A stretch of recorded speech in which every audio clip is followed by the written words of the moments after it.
ilmu pengetahuan. Perkenalkan kawan-kawan, nama saya Ahmad Yani. Saya sebagai host di podcast Event episode kali ini.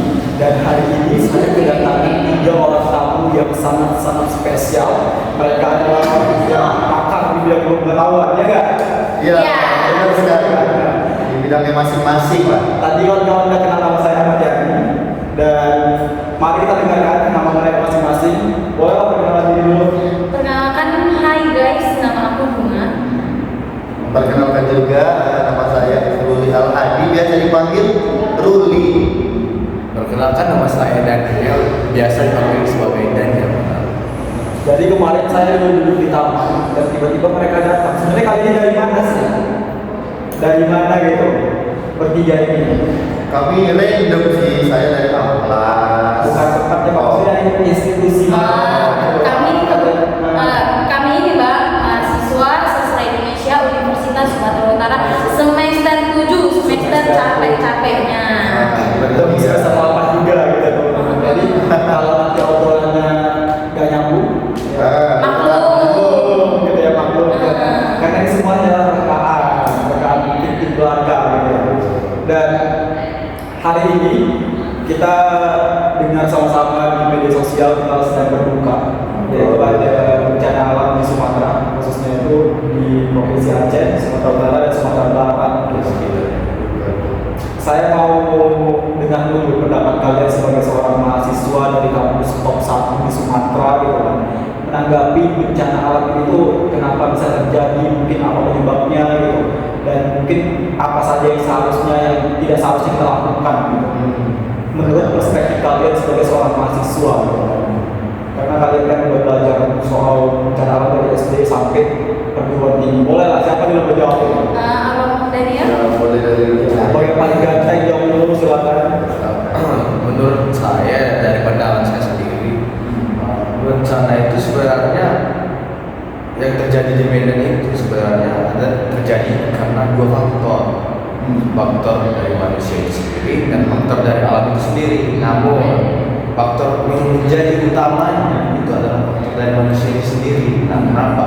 Karena adanya penebangan hutan secara sembarangan di berbagai daerah seperti Sibolga, Tarutung dan sekitar. Nah, akibat dari penebangan hutan yang sembarangan ini oleh PT-PT tertentu mengakibatkan curah hujan itu yang tinggi, mengakibatkan tanah tidak bisa membendung air yang begitu banyak, sehingga dari hulu sungai membawa air yang begitu banyak terus dan kayu-kayu yang terbang itu menyumbat air yang mengalir dari hulu gitu. Nah, sehingga menumpuk dan terus terpaksa kena ke rumah warga di sekitar itu. Kalau faktor lingkungan sendiri sama faktor manusianya seperti itu. Kalau kemudian teman-teman lainnya ada Mungkin tambahan lah, mungkin betul dari itu juga. Setuju sih, untuk kita jangan buang sampah lah gitu. Karena nampak sih sepertinya kayak kita sering buang-buang air belakangan ini. Terus pas di rumah saya ya, nih pandangan saya, pas di rumah saya itu pas air udah mati. Nah, itu parit yang sebelah rumah saya itu udah kayak meredah gitu. Saya kayak mikir, apa ini yang kebanyakan buang air gitu manusia-manusia sekarang. Buang air? buang air apa dulu nih air yang menurut saya Maksudnya buang air. Oke. Tapi kayak yang dibilang Abang Ruli sama ya, di rumah saya juga setelah air naik mereda itu pakai kering. Kenapa gitu ya? kering. Iya kering, beneran gak ada airnya gitu loh. Padahal katanya kita kebanjiran itu karena tanah nggak sanggup menopang air yang banyak. Dan rumah kita ini nggak beda. Di mana rumah Kebetulan bangun Marela. Oh, pantas lah. pantas banget. Kalau ditembung gitu kan, kalau ditembung di rumah saya itu air ya tetap ada kalau di pagar gitu. Tapi lebih parah lagi kalau kita mandi yang tadinya itu banjir gitu kan. Banjir nggak tahu mungkin kan curah Tersumbat ya? Itu yang tembung. Pasti kayak gitu kan, Pak? Iya memang. Yang beri juga kan. Studi sebenarnya bukan cuma karena masyarakatnya yang masih banyak kurang literasi kan, buang sampah sembarangan. Jadi Iya, kurang literasi ya, kurang literasi. Itu sudah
komputer, kita punya laptop di rumah, gitu kan. Kalau kita gunakan lama-lama kan dia panas, gitu kan.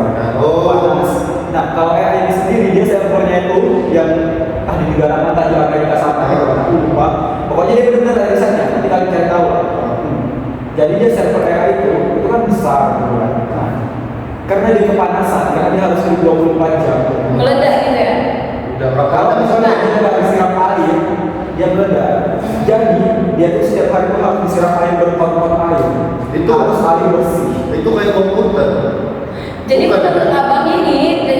abang ini banjir itu disebabkan karena air Itu yang bukan. harus disiram-siram Ini ke disiram air, apa nggak rusak kan kita semua pasti AI itu nyambung ke internet lah. Listrik, ya. Disiram air. Nah, gini aja Bang. Jadi itu kan dia disiramnya sama air bersih dan servernya itu dia bukan kayak server komputer biasa, dia server kayak CPU gitu kan. Nah, iya CPU itu lah maksudnya. Nah, dia tapi nggak yang kecil, dia yang besar gitu kan. Nah, dia tuh setiap hari tuh harus disiram air bertonton dan harus air bersih. Jadi lama-lama bumi ini kekurangan air bersih. Kekurangan air bersih, jadi dia pemanasan global, perubahan iklim, dan juga yang tadinya yang namanya badai-badai juga bencana alam gitu. Jadi apa kata wapres kita? Apa Benarnya juga. Karena kan wapres itu kan gitu kan. Punten Mas Gibran sangat Berarti ada kaitannya semua ini. Kenapa bisa banjir muncul? Salah satunya dari kayu. Kayu mungkin dia setengah naik airnya kan, karena buang sampah, buang air seperti saya bilang tadi. Ini karena air udah penuh kan dia jadinya banjir lah muncul ya. karena itu AI. Jadi kesimpulannya apa? Jangan menggunakan AI. Kalau enggak penting. gitu. Jadi bukannya selamanya harus menggunakan AI. Itu termasuk juga yang di ChatGPT, Meta AI semuanya.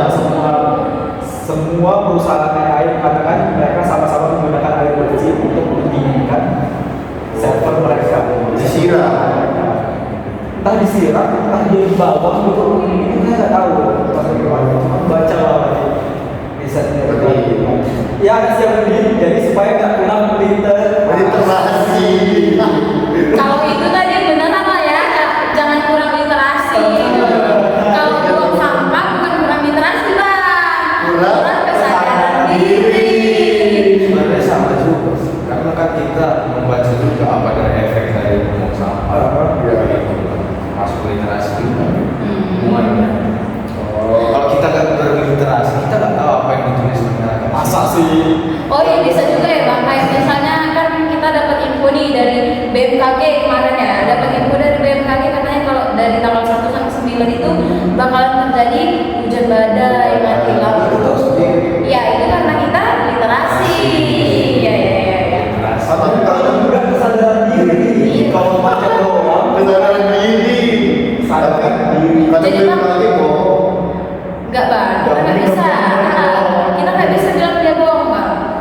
Kenapa jawab? Karena kan udah itu memang tugasnya itu badan BMKG, Badan Meteorologi Geofisika ya. Kayaknya mana? Klimatologi. Itu loh Itulah makanya ada podcast IP ini ya, biar pengetahuan kita bertambah. Jadi kan berbicara soal literasi kan kita tuh nggak cuma membaca tapi juga mendengarkan, berbicara, juga menulis gitu kan. Nah, apa yang mau bahas? Mendengar, membaca, menulis. Terus di rumah kalian pas banjir kena nggak sih? Di rumah aku iya. Masa sih gimana Rumah rumah? apa banjir? Rembes sih ya yang sampai ini tapi Di rumah aku banjir. Besok Kalau besok tinggal di Marelan aja bang. di mana kan kayak jangan lah buruk itu. Enggak guys, di rumahku nggak banjir. Karena seperti yang dibilang Daniel itu banjir karena tanah udah nggak sanggup menopang air yang banyak. Nah, kenapa sih di rumahku nggak banjir sedangkan Marelan itu dikenal katanya kota yang sering banjir. Karena di depan rumahku itu ada lahan yang dijadikan ladang dia. Lahan gede yang dijadikan ladang tapi nggak dipakai, cuman ditumbuhi tanaman-tanaman gitu ada. Berarti ada rumputnya. Iya guys.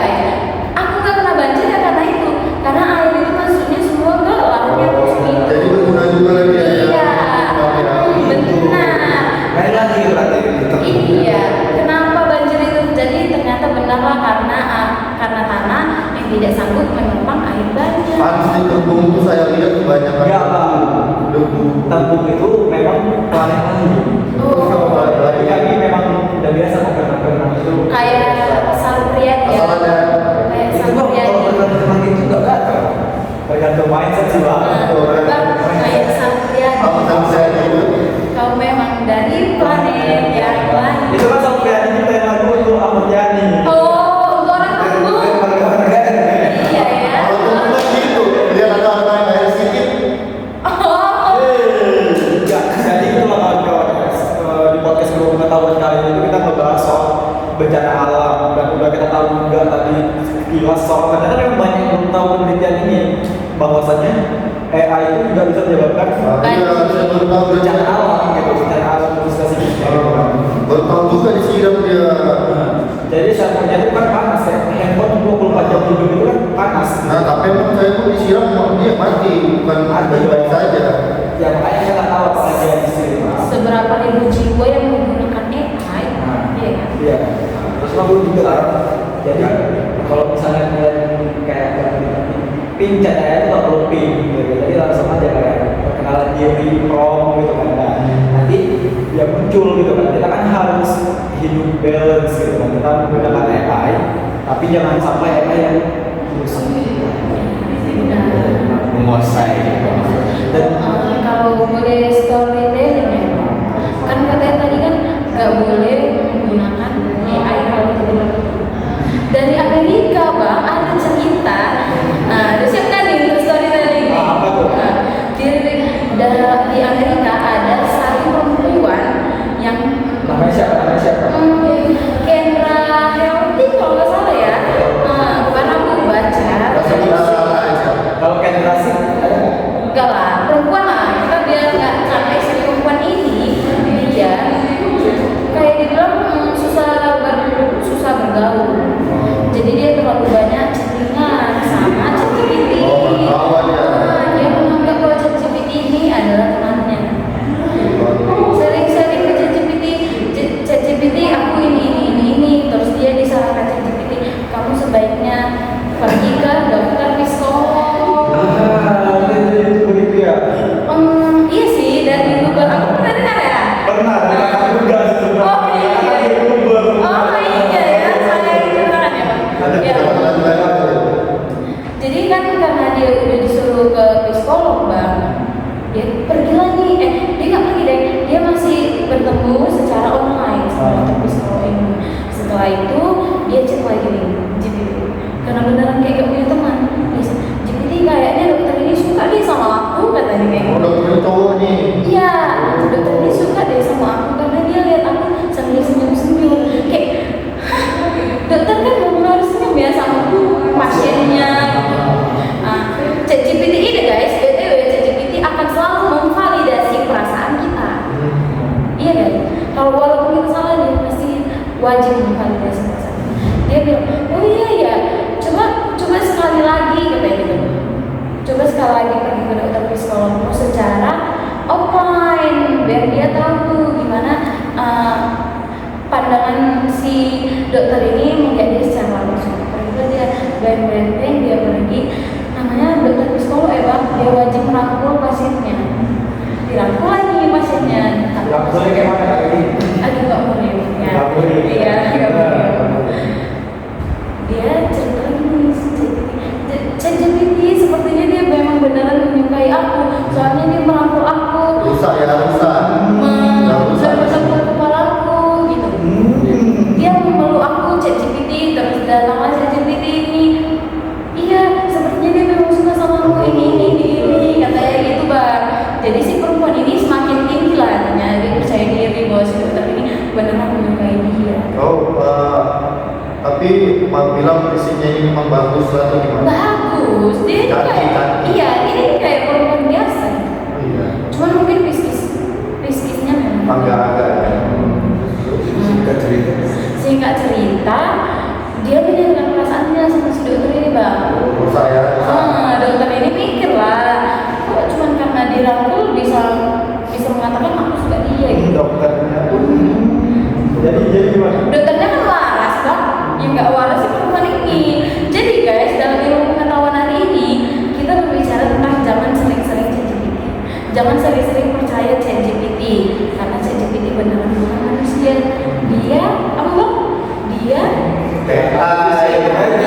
kecerdasan buatan. Dia buatan manusia guys, jadi jangan percaya. Pekerjaan.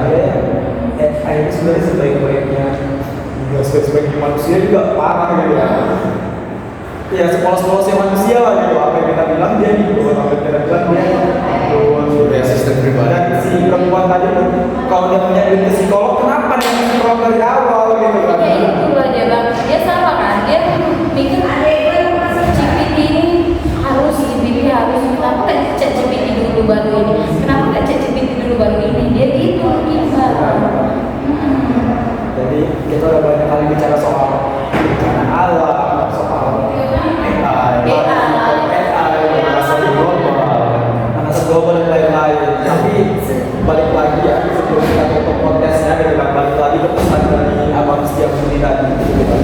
Jadi sebenarnya kalau kita mau ilmu pengetahuan yang paling penting itu adalah Literasi. Banyak-banyak mendengarkan dan juga banyak-banyak membaca, juga banyak-banyak menyampaikan serta menulis gitu kan.